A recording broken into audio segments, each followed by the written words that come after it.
Hello students. Now in this session we are going to start with our new unit for microprocessor and microcontroller. That is unit number 4, AVR assembly language programming. In this unit we are going to discuss our first unit, that is addressing modes of AVR. Right? So let's get started with the addressing modes of AVR. Now for addressing modes, there are total different 5 addressing modes of AVR. That 5 addressing modes are the register direct mode with 1 or 2 register. Second, that is the IO register. Then third, that is the direct register. Then data indirect register, and fifth, that is the code memory addressing.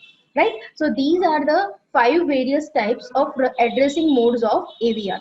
Right? Now we will see each and every addressing mode in detail. So going with the first, that is register direct with 1 register mode. Right?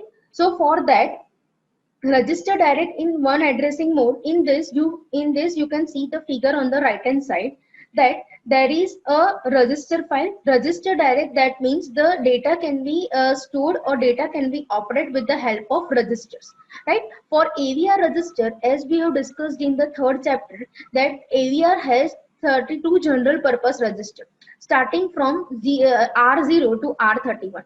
So whenever we are talking about the register direct for 1 register, that means there will be a opcode, right? In that particular opcode, there will be a two operands, right? One operand that will be a register compulsory, and second will be a direct data, right? So when we talk about the operations, that means read the content of register, right? The contents that will be stored in the register, that will be read by the processor. Then second, that is operation on the contents, right? After fetching, there will be a decoding, that means operation on the contents. And third, that will be it store backs in the same register. Right? Now as you can see in this figure, that there is a opcode, right? Opcode and data is of 4 bits, that is 0 to 4, right? And 4 to 15 there will be a opcode. And in register file you can see there are 32 general purpose register. It has been shown from 0 to 31. Right? Now the data can be stored on that particular register which has been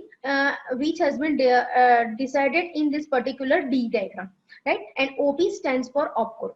Right? So the examples for this register direct, that is 1 register, that is first, that is INC R0. What does the INC R0 do is increment register R0. So the contents will be the contents of register R0 that will be incremented by 1. Right? Then second example, that is decrement R5. So decrement R5, what it will do is the contents in the R5 register will be decremented by 1, and again that particular manipulated contents that will be again stored in the R5 register itself. Clear? And third, that is the LSL, that is logical shift left, right? With R9. So what it will do, it will logically shift each every bit on the left hand side, right? So the contents of the left register that will be stored in again particular in this R9 register, right? So this is the first addressing mode, that is the register direct with 1 register. That means only 1 register, that is general purpose register, will take part in this particular this mode. Right? Now second we are going to discuss, that is the register direct 2 register. That means 2 general purpose register are involved in this particular mode. Right? So 2 registers will have, first that will be denoted by RS, and second that will be denoted by RD.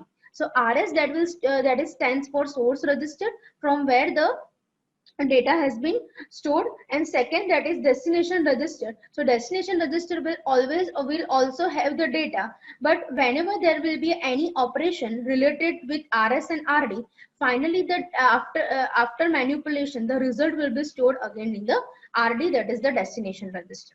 Right? So what is the operation for that? So it will read the 2 register, that means read the data of 2 register, operates on the contents, that means manipulate the content, and store the result finally in the destination register.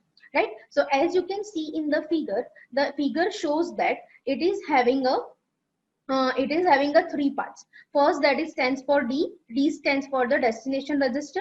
R stands for the source register, and third, it will having the opcode. Right now, this register R and D will be point out to nothing but the our register file, that is a general purpose register from 0 to 31. Right now, the examples of register direct, that is two register, that is first, that is add R1 and R3. That means what it will do, that means the contents of R1 and R3 will be added, and finally the result of the sum that will be stored again in the R1 register. Make sure that the registers on the left hand side of the operand, right, that will be your destination register, and on the right hand side of the operand, that will be having a source register. Right. Similarly, the second example, that is the sub SUB R5 and R7. So R5 and R7, the contents of R5 and R7 will be subtracted. That means R5 minus R7 will be happened. Right. The subtraction will be from R5 minus R7, that is from the destination minus source. Right. And the result after the subtraction, that will be the stored again in the R5 register. Now, so this is the register direct with two register. Now, when we see third, that is in this particular register mode only, there is one mode which is called as immediate mode. So in this immediate mode, what it will happen, only one register will take part in it, and the direct data will be sent to in place of the another register. So it is a part of register direct two register, but in place of two register, what we are giving is in place of source register, we are giving data directly to the data directly for the operation, right? So the constant value is in the instruction, right, which is on the right hand side, stored with program code in memory, operates on register, and immediate stores value in the register. So finally, there will be a data manipulation between the register data and the direct data, that is immediate data, and then the result will be stored in that particular destination register only. Right. And the examples are SUBI R4, 8. So 8, that is the direct data, and R4, that is the contents of R4 will be taken from the register. Right. So R4, the data of R4, let's say the data is X. So X minus 8 will be performed, and the result will be again stored in the R4. Then SUBS stands for subtract immediate.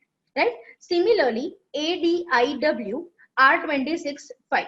Right. Now, what is R26? So when you see ADIW, W at the suffix, what does it mean? That it is a combination of R26 and R27. That means it contains a address, right? So the data at particular this address R26 and R27, right, the data from that register will be added with respect to 5, right, which is our another data, and the data again that will be stored on that particular address which are pointed by R26 and R27. So the W suffix that shows that it is a address which is pointed out by the combination of register 26 and register 27. Clear? So this is the immediate mode. Then next, that is IO direct mode. So IO direct mode stands for whenever there will be a direct input taken or output taken from the input and output ports, at particular this time input and output direct mode is used. Okay? So instructions are used to access IO space. Now, so this particular IO space, on the right hand side of the figure, you can see that particular for one addressing, for the first addressing mode, that is register direct, we are replacing this register file with the whole IO memory, right? So the IO input and output device which are connected with this input output ports of AVR, that is at mega 32, due to this the data can be accessed. So the various examples, that is in RD comma port A address, that means the input device is connected with port A. So port A will have the input, and that particular input will be stored in the destination register, that will be from the general purpose register. Then second, the out instruction will have exactly opposite to the in instruction, that is having a port A address, right, and comma RD, right, or RS, row source. So the instructions which the in perform, the destination register having the So having the data, that particular data, if we need to send on the output address, then the RS register, that is the source register, will send on the particular, let's say here it is written port address. That means if it is a port A, port B, port C, or port D, right? There are 4 ports in AVR ATmega 32. So the port which is defined on this output port, right, that will be, the data will be sent from the register to that particular port on which the output device is connected, right? And port address, any register entire range from 00 to 3F, right? So the input output memory also consists of the GPR. Clear? So this is the second mode, that is the IO direct addressing. Now in this IO direct addressing mode, what we are going to do is, if we are dividing the particular input and output pins on the basis of which pins are used, right? If we want to make any port as an input pin, then as you can see from the table, the pin instruction PIN, right? So each and every port will have a pin instruction PIND, PINC, PINB, right? So each instruction that is with the instruction PIN, that is for the input instruction, right? So whenever we will see the programming, IO programming, we will see that in detail, that how that particular port can be made input or output, right? So the input and output port can be done with the help of DDR register, right? Again in the table you can see the 3 pins. First, that is the pin PIN, second, that is the port PORT, and third, that is DDR, right? If it is a, then the 3 pins will be available for A. If it is for B, then the 3 pins will be available for B.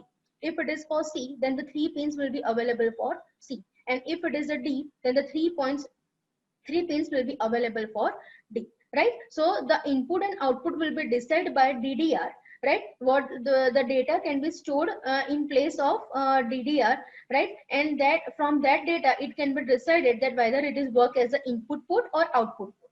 If it is work as an input port, then strictly PIN function of that particular port will be defined, right? And if it is working, if the port is working as an output port, then port pin, that is PORT, right, with suffix that particular port number, that will be defined with the help of out instruction. So as you can see in the figure, 4th and 5th point, that is in R10 PINB. This instruction says that the port we have an input attached with it, and from that input device we are getting the data, and that can be stored in R10 register, right? And if the particular data is if the particular port is output port, then we are using the 5th instruction, that is out port B comma R1. That means the data is in R1 and we are sending that particular data on the output port, which is nothing but our port B, right? So for the particular port, the input and output port will be defined with the help of DDR register, right? Which we will see detail in IO port programming, right? Now, next, that's all for today's session. Thank you for watching.